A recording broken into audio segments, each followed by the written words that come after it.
Sebelumnya mungkin saya cerita sedikit. Waktu kami diajak bergabung dengan BI dan diperkenalkan dengan akuntansi pesantren, memang saat itu kami sendiri itu merasa masih bingung. Sebab apa? Dari biografi pondok pesantren kami, itu pondok pesantren yang salafiyah murni, yang memang waktu dulu itu kajiannya cuma kajian tafakuh fiddin kitab kuning, di mana pondok pesantren kami itu berdiri pada tahun 1884, jadi sudah sangat tua sekali. Kebetulan pada tahun 2017 ketika ada pedoman akuntansi pesantren, kami termasuk ditunjuk untuk sebagai pilot project melaksanakan akuntansi pondok pesantren.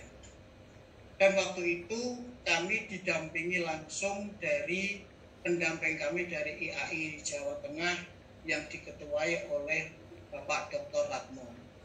Alhamdulillah, dengan komunikasi dan juga dengan kebersamaan para pengurus dan tim dan teman-teman yang ada di pondok pesantren, yang saat itu memang baru pertama kali kami menyusun akuntansi pesantren, alhamdulillah bisa berhasil, walaupun masih ada beberapa kekurangan.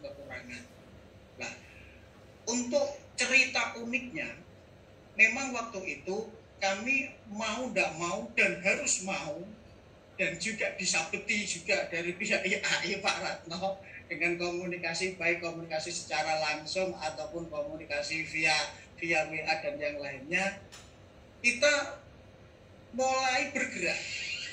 Di mana pada waktu sebelumnya memang yang namanya pondok pesantren itu apa yang sudah dikatakan Pak Yusuf Bibisana kemarin dan para pemateri kemarin, waktu itu kan memang belum ada pemisahan mana yang harta kiai, mana yang harta yayasan ataupun pondok pesantren.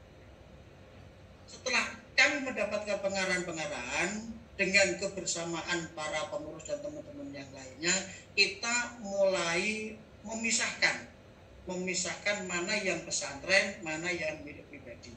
Maka saat itu kami langsung mengukur gedung. Nah, kita juga belum apa itu terbesit di pemikiran kami, karena gedung itu yang dibangun sudah usia lama, kira-kira untuk harga nominalnya itu berapa. Maka waktu itu kita sepakati menggunakan harga standar Provinsi Jawa Tengah saat itu. Nah, mulailah kita bergerak untuk mengukur pengukuran neraca, pembuatan neraca awal dengan memisahkan aset. Nah, pengisian aset ini kami diarahkan dan dibantu oleh pihak IAI yang memang sudah mengetahui dan profesional dalam akuntansi. Kami sendiri saat itu masih buta. Terus akhirnya kita diajari bagaimana cara penilaian bangunan, bagaimana cara penilaian tanah, terus bagaimana cara memasukkan aset. Nah, akhirnya sedikit demi sedikit kita diajari seperti itu, maka jadilah yang pertama itu neraca awal. Setelah adanya neraca awal, baru kita kembangkan dengan memasukkan aset-aset yang memang aset itu belum kita masukkan. Kalau waktu itu belum ada pemisahan antara wakaf dan yang non wakaf atau milik yayasan. Sebab apa? Kalau rata-rata di pondok pesantren itu sebagian besar baik tanah ataupun bangunan itu adalah wakaf. Setelah ada perubahan SAK itu, akhirnya ada pemisahan antara wakaf dan yang tidak wakaf. Nah, ini merupakan perjalanan kami, perubahan dalam pembuatan akuntansi pondok pesantren. Dan sampai saat ini, karena kami kemarin itu waktu pandemi juga istilahnya komunikasi ini juga masih off, belum bisa komunikasi dengan secara intens dengan terus-menerus baik dari pihak IAI ataupun yang lainnya.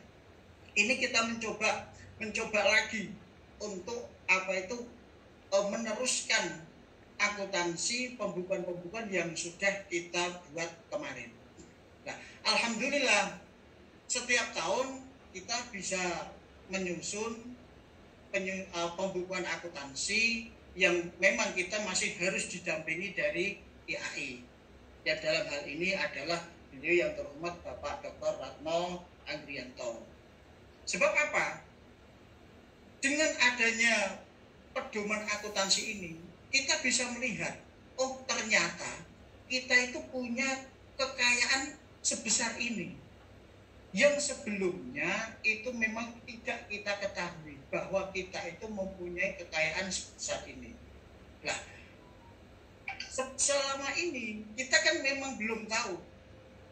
Dari manajemen zaman dahulu itu kan manajemen istilahnya orang mengatakan itu tukang cukur. Ya, dari situ untuk situ jadi belum ada manajemen yang teratur. Nah, mulai adanya akuntansi itu kita baru sadar, oh ternyata kita itu punya kekayaan yang seperti ini, dan per tahunnya itu ada penambahan dan ada kurangnya seperti ini. Itu kita ketahui. Nah, saat itulah dari teman-teman pengurus akhirnya baru mengetahui pentingnya akuntansi di pondok pesantren. Dan dokumen-dokumen itu sampai saat ini juga kita kumpulkan. Memang kemungkinan kalau nanti teman-teman pesantren ini menyusun akuntansi yang pertama kali membuat raja awal, ini memang harus ada komitmen dari semua lini. Sebab apa?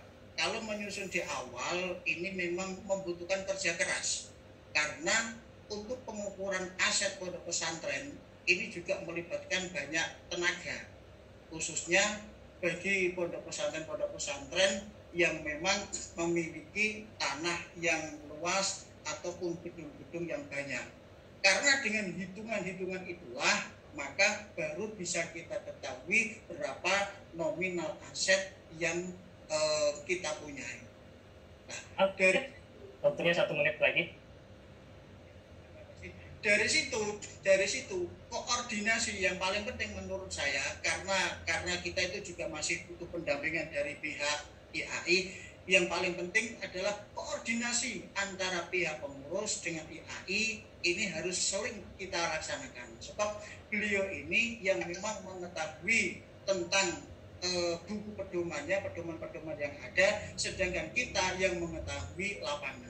Maka antara pedoman dengan lapangan ini harus kita sinkronkan. Nah, dengan sinkronisasi inilah maka akhirnya muncul suatu pembukuan yang memang pembukuan ini bisa dipertanggungjawabkan.